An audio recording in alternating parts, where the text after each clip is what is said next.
नमस्कार, सत्यहिंदी.com में आपका स्वागत है। एक नजर डालते हैं अब तक की सुर्खियों पर।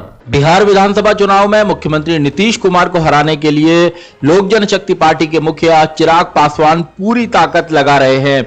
एलजेपी ऐसे नेताओं को जिन्हें बीजेपी से टिकट नहीं मिल रहा है, उन्हें टिकट दे रही है। एलजेपी कह चुकी है कि वह बीजेपी के उम्मीदवारों के खिलाफ अपने उम्मीदवार खड़े नहीं करेगी, लेकिन हर उस सीट पर उसका उम्मीदवार होगा जहां से जेडीयू चुनाव लड़ रही है। बिहार के राजनीतिक गलियारों में इस बात की जोरदार चर्चा है कि एलजेपी जितनी सीटों पर चुनाव लड़ेगी, उसके जितने उम्मीदवार होंगे, उसमें अच्छी संख्या बीजेपी से आए नेताओं की होगी।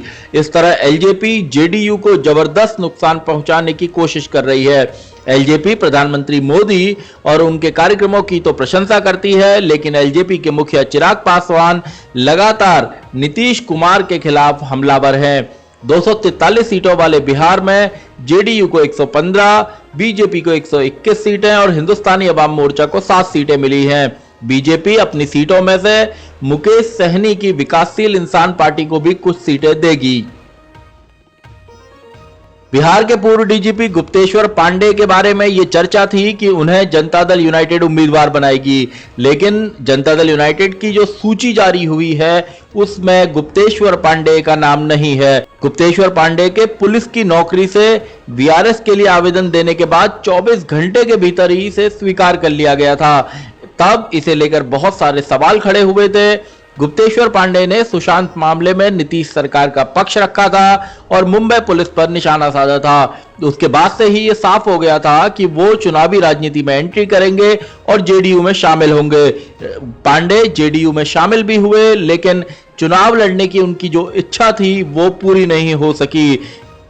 पांडे के राजनीति में आने को लेकर शिवसेना के प्रवक्ता संजय राउत ने हमला बोला था। उन्होंने कहा था कि जो दल पांडे को उम्मीदवार बनाएगा, जनता उस पर भरोसा नहीं करेगी।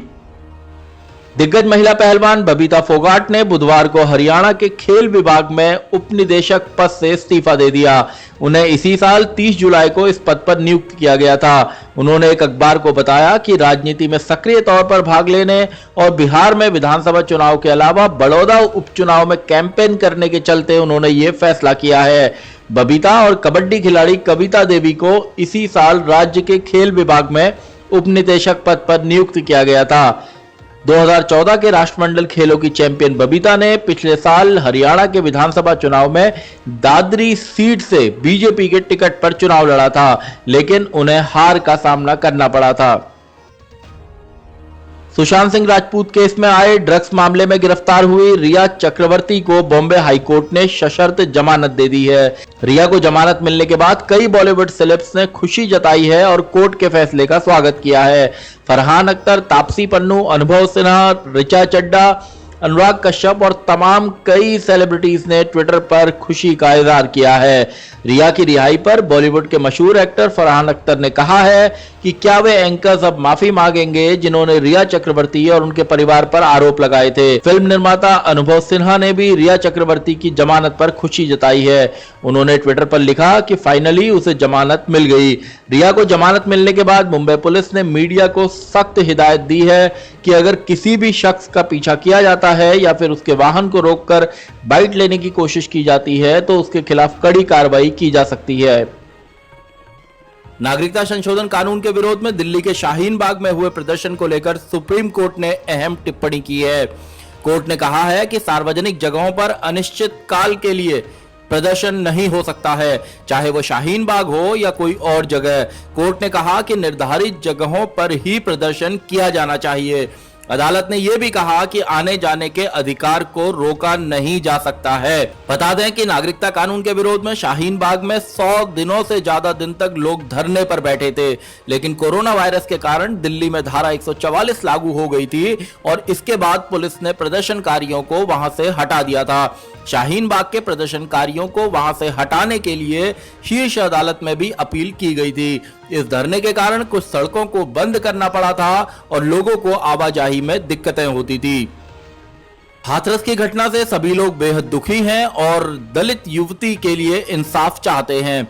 इसी बीच सोशल मीडिया पर हाथरस की पीड़िता को लेकर बीजेपी के एक नेता का वीडियो वायरल हुआ है। वीडियो में बाराबंकी के बीजेपी नेता रंजीत बहादुर श्रीवास्तव कहते हैं, लड़की ने लड़के को बुलाया होगा बाजरे के खेत में, क्योंकि प्रेम प्रसंग था, वह पकड़ ली गई होगी। वो आगे कहते हैं कि अक्सर यही होता है खेतों में, ये जितनी लड़कियां इस तरह की मरती हैं ये कुछ ही जगहों में पाई जाती हैं। बीजेपी नेता अपनी बात पर जोर देते हुए कहते हैं कि उन्होंने कुछ भी गलत नहीं कहा है। बीजेपी नेता की इस बेहुदा सोच के लिए सोशल मीडिया पर उन्हें जमकर निशाने पर लिया जा रहा है। उत्तर प्रदेश सरकार ने हाथरस की घटना की जांच के लिए गठित एसआईटी को अपनी रिपोर्ट देने के लिए और 10 दिनों का वक्त दिया है। गृह विभाग के अपर मुख्य सचिव अवनीश कुमार अवस्थी ने कहा कि हाथरस मामले की जांच अभी पूरी नहीं हुई है, इसलिए मुख्यमंत्री योगी आदित्यनाथ के आदेश पर एसआईटी को अपनी रिपोर्ट देने के लिए और वक्त दिया गया है। हाथरस मामले में गृह सचिव भगवान स्वरूप की अध्यक्षता में गठित एसआईटी बुधवार को अपनी जांच रिपोर्ट शासन को सौंपने वाली थी, लेकिन जांच अभी पूरी न होने के कारण एसआईटी को और वक्त देना पड़ा है। सूत्रों का कहना है कि एसआईटी ने पुलिसकर्मियों समेत करीब 100 लोगों के बयान दर्ज किए हैं। कहा जा रहा है कि इसमें कुछ और पुलिसकर्मियों की लापरवाही की बात भी सामने आ रही है। कोरोना वायरस की वैक्सीन को लेकर विश्व स्वास्थ्य संगठन के प्रमुख टेड्रोस अधनोम ने बड़ी जानकारी दी है। उन्होंने कहा है कि इस साल के आखिर तक कोविड-19 की वैक्सीन तैयार हो सकती है। उन्होंने वैक्सीन के उपलब्ध होने पर समान वितरण सुनिश्चित करने के लिए सभी नेताओं के बीच एकजुटता और राजनीतिक प्रतिबद्धता का आह्वान किया है। बता दें कि WHO की अगुवाई वाली कोवैक्स ग्लोबल में 9 वैक्सीन का ट्रायल चल रहा है, जिसका उद्देश्य 2021 के अंत तक 2 अरब टीके की खुराक को वितरित करना है। दुनिया भर में कोरोना वायरस के कहर को देखते हुए वैक्सीन की मांग की जा रही है। विश्व स्वास्थ्य संगठन ने कहा है कि दुनिया भर में हर 10 में से एक व्यक्ति कोरोना से संक्रमित हो सकता है। WHO के एक शीर्ष अधिकारी ने कहा कि अनुमान के मुताबिक दुनिया की जनसंख्या का बड़ा हिस्सा जोखिम में है। विशेषज्ञ लंबे समय से कह रहे हैं कि कोरोना वायरस के मामलों की वास्तविक संख्या आंकड़ों से काफी अधिक है। WHO के हेल्थ इमरजेंसी प्रोग्राम के कार्यकारी निदेशक माइक रेयान ने कहा कि अभी आगामी 10 महीने और यह संकट खत्म होने का कोई संकेत नहीं दिखता। माइक रेयान ने कहा कि एक अनुमान के मुताबिक दुनिया की आबादी में से 10% लोग कोरोना वायरस के संक्रमण की चपेट में हैं। उन्होंने कहा कि कोरोना वायरस के संक्रमण का रिस्क शहरी और ग्रामीण क्षेत्रों में अलग अलग है। आज की खबरों में बस इतना ही। बाकी खबरों के लिए बने रहिए सत्यहिंदी.com के साथ।